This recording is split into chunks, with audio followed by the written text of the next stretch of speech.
আসসালামু আলাইকুম। সবার আগে বাছাই করা ১০টি আন্তর্জাতিক খবর জানিয়ে দেব। প্রথমেই থাকছে শিরোনাম। তবে তার আগে অনুরোধ থাকবে ভিডিওটিতে একটি লাইক দিবেন।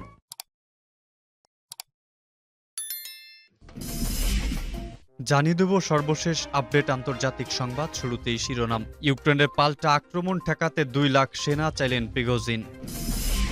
ইরানি নতুন রাষ্ট্রদূতের সতর্কবার্তা, তেহরান রিয়াদ সম্পর্ক ব্যাহত করতে চাইছে ইহুদিবাদী ইসরায়েল। ভারতকে একঘরে করতে ইরান সৌদির বন্ধুত্ব, চীনের চক্রান্ত হল বুমেরাং, বড় লাভ দিল্লির। জানিয়ে দেব চীন কেন ১১ কিলোমিটার গভীর গর্ত খুঁড়ছে। মানবাধিকারের বিষয়ে পাশ্চাত্যের ভণ্ডামির নিন্দা জানিয়ে আসছে ইসলামী ইরান। ফিলিস্তিনি শিশুদের ওপর ইসরায়েলি নৃশংসতা চলছেই, নীরব পাশ্চাত্য। সর্বশেষ জানিয়ে দেব ইমরান খানকে পাকিস্তান ছাড়ার পরামর্শ।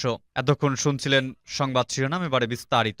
আজকের সংবাদ সম্পর্কে আপনার মূল্যবান মতামত কমেন্ট করে জানিয়ে দিন কোন স্থান থেকে আমাদের সংবাদ শুনছেন এবং দেখছেন।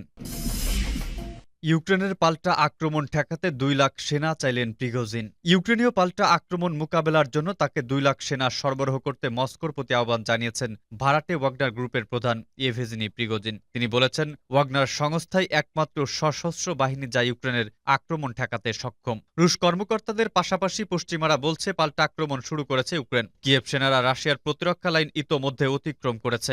বিধ্বস্ত ডোনেটক শহরের চারপাশে অবস্থান নিয়েছে কিয়েভ বাহিনী। প্রিগোজিন মঙ্গলবার তার অফিসিয়াল টেলিগ্রাম চ্যানেলে পোস্ট করা এক ভিডিওতে বলেছেন, ওয়াগনার সংস্থায় একমাত্র সশস্ত্র বাহিনী যা ইউক্রেনের আক্রমণ বন্ধ করতে সক্ষম। তিনি বলেন, আমার ২ লাখ যোদ্ধা দরকার। লুহান্স্ক ডোনেটস্ক ফ্রন্টলাইনের চেয়ে কম সংখ্যক যোদ্ধা দিয়ে চলবে না। আমরা সম্পূর্ণ দায়িত্ব নিতে প্রস্তুত। ইউক্রেনীয় বাহিনী ইতোমধ্যে বেশ কয়েকটি এলাকায় প্রতিরক্ষা লাইন ভেঙে ফেলেছে বলেও জানান প্রিগোজিন। বাকমুতের সরবরাহ নিয়ে ওয়াগনার এবং রাশিয়ান সামরিক বাহিনীর মধ্যে বিরোধের জেরে গত মাসে বাকমুত থেকে ওয়াগনারের যোদ্ধা প্রত্যাহার করে নেন প্রিগোজিন।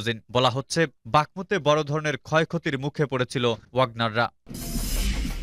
ইরানের নতুন রাষ্ট্রদূতের সতর্ক বার্তা, তেহরান রিয়াদ সম্পর্ক ব্যাহত করতে চাইছে ইহুদিবাদী ইসরায়েল। সৌদি আরবে নিযুক্ত ইসলামী প্রজাতন্ত্র ইরানের রাষ্ট্রদূত আলী রেজা ইনায়েতি সতর্ক করে বলেছেন, তেহরান ও রিয়াদের মধ্যে নতুন করে যে সম্পর্ক তৈরি হয়েছে তাতে বিঘ্ন ঘটাতে চাইছে ইহুদিবাদী ইসরায়েল। ইরান থেকে সম্প্রচারিত আরবি ভাষার স্যাটেলাইট টেলিভিশন আল আলমকে দেওয়া এক সাক্ষাৎকারে নতুন রাষ্ট্রদূত গতকাল এই সতর্ক বার্তা উচ্চারণ করেছেন। এর আগে তিনি তার পরিচয়পত্র সৌদি কর্তৃপক্ষের কাছে পেশ করেন। আলী রেজা ইনায়েতি বলেন, ইসলামী প্রজাতন্ত্র ইরান এবং সৌদি আরবের মধ্যে সম্পর্ক পুনঃপ্রতিষ্ঠার বিষয়টিকে আমাদের অনেক বন্ধু ও ভাই স্বাগত জানিয়েছেন। তবে ইহুদিবাদী ইসরায়েলের মতো কেউ কেউ তেহরান রিয়াদ সম্পর্কে হতাশ। তাদের জন্য এটি অসহ্যের কারণ হয়ে দাঁড়িয়েছে এবং তারা এই সম্পর্ক ব্যাহত করতে চায়। তিনি বলেন, তবে যে বিষয়টি সবচেয়ে গুরুত্বপূর্ণ তা হল দুদেশের মধ্যে গঠনমূলক সহযোগিতা এবং অর্থনৈতিক, বাণিজ্যিক, সামাজিক ও সাংস্কৃতিক ঘটনাবলীর উপর ভিত্তি করে আঞ্চলিক নিরাপত্তাকে বিশেষভাবে প্রাধান্য দেওয়া। ইরানি রাষ্ট্রদূত বলেন, এভাবে যদি আঞ্চলিক নিরাপত্তা নিশ্চিত করা যায় তাহলে তার কারণে বিদেশি সেনা এই অঞ্চলে থাকতে পারবে না। তাদেরকে অবশ্যই সংশ্লিষ্ট দেশগুলো প্রত্যাহার করতে বাধ্য হবে। যখন আঞ্চলিক দেশগুলোর মধ্যে সহযোগিতা জোরদার হবে তখন কেউ তা ব্যাহত করতে পারবে না। ভারতকে একঘরে করতে ইরান সৌদির বন্ধুত্ব, চীনের চক্রান্ত হল বুমেরাং, বড় লাভ দিল্লির। ভারতকে একঘরে করতেই চীনের চাল ছিল ইরান সৌদিকে এক ট্র্যাকে আনা। বেজিং এর চক্রান্তে বড় লাভ হয়ে গেল ভারতের। ইরান সৌদির যে বন্ধুত্ব আগ বাড়িয়ে করালো চীন, সেটা আদৌ টিকবে তো? বিশেষজ্ঞরা বলছেন তা চমকে দেওয়ার মতো প্রেডিকশন। ইরান আসলে কেন চিরশত্রু সৌদির সঙ্গে বন্ধুত্ব করল? আসল সত্যি ফাঁস হয়ে গেল। খবর একটাই, কিন্তু বিশ্লেষণ হতে পারে হাজারটা। কারণ মধ্যপ্রাচ্যের দুটো দেশের বন্ধুত্ব কারো পৌষ মাস তো কারো সর্বনাশ। ইরান সৌদি আরবকে মিলিয়ে দিয়ে ভারতকে কোনো কূটনৈতিক প্যাচে ফেলতে চেয়েছিল চীন, কিন্তু হয়ে গেল বুমেরাং। মধ্যপ্রাচ্যে ভারতের বাণিজ্যের রাস্তা এখন মসৃণ নয়, সুযোগ তুলতে চেয়েছিল ড্রাগনের দেশ। ইরান বাধ্য হলে চীনের কথা মানতে, চিরশত্রুর সঙ্গে হাত মেলাতে। কিন্তু কেন? ওয়াশিংটন বুঝে গেল বেইজিং এর এই অ্যাকশনের নেপথ্যে কোন অঙ্ক রয়েছে। তবে এখন চীন যেটা করলো, কয়েক বছর আগে এটাই ছিল সেখানকার পররাষ্ট্রনীতির বিরোধী।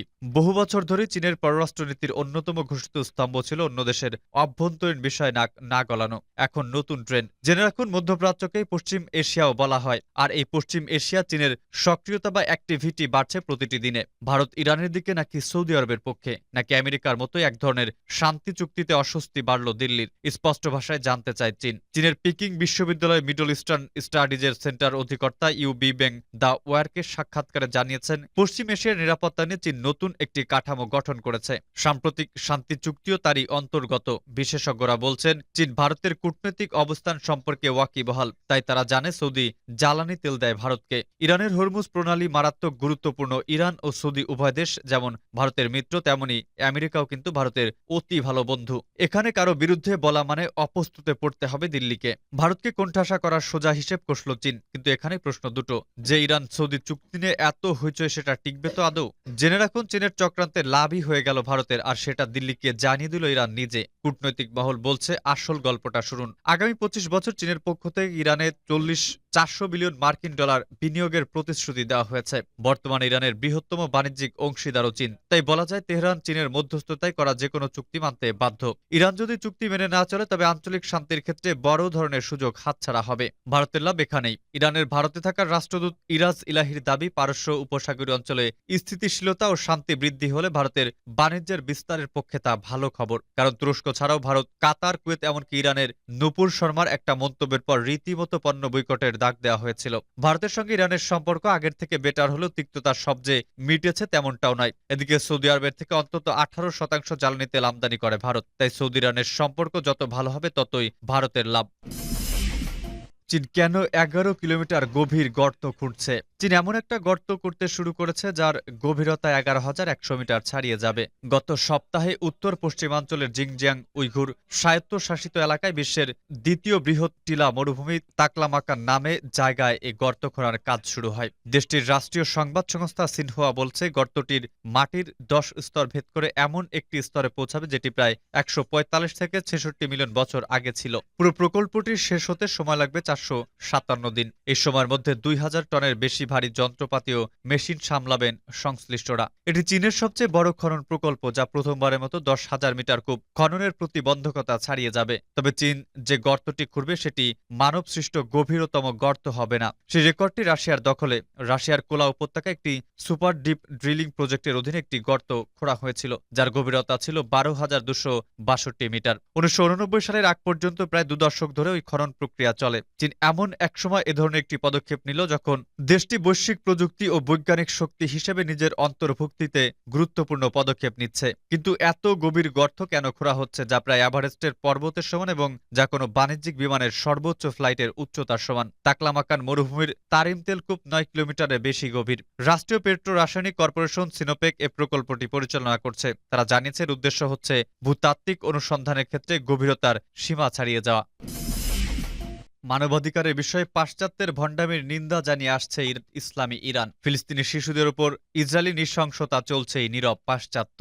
শিশুদের হত্যা করে চলেছে ইহুদিবাদী ইসরায়েল। সম্প্রতি 2.5 বছর বয়সের এক শিশুকে হত্যা করেছে শিশুঘাতক সন্ত্রাসী ইহুদিবাদী সেনারা। মোহাম্মদ হেইসাম আত তামিমি নামের এই শিশু ইসরায়েলি সেনাদের গুলিতে আহত হওয়ার কয়েকদিন পর শাহাদাত বরণ করেন। হানাদার সেনাদের গুলি তার মাথায় লেগেছিল। কেবল চলতি বছরই এ নিয়ে অন্তত 28 ফিলিস্তিনি শিশু ইসরায়েলি পাশবিক হামলায় শহীদ হল। 2000 সাল থেকে 2022 সাল নাগাদ ইসরায়েলি হামলায় 2500 ফিলিস্তিনি শিশু শহীদ হয়েছে। কেবল 2022 সালে ইসরায়েলি সেনাদের পাশবিক নৃশংসতায় শহীদ হয়েছে অন্তত 220 ফিলিস্তিনি এবং এই শহীদদের 48 জনই শিশু। গত প্রায় 75 বছর ধরে দখলদার ও বর্ণবাদী ইসরায়েল ফিলিস্তিনির সন্ত্রাসী হত্যাযজ্ঞ চালিয়ে আসছে এবং হতাহতের এক বড় অংশই ছিল ফিলিস্তিনি শিশু ও নারী। ইমরান খানকে পাকিস্তান ছাড়ার পরামর্শ। পাকিস্তানের সাবেক পররাষ্ট্রমন্ত্রী ও পাকিস্তান তেহরিকি ইনসাফের senior vice chairman Shah Mahmud Qureshi দেশটির সাবেক প্রধানমন্ত্রী ইমরান খানের বাসভবনে তার সাথে বৈঠক করেছেন। বৈঠককালে ইমরান খানকে মাহমুদ কুরেশি দেশত্যাগের পরামর্শ দেন।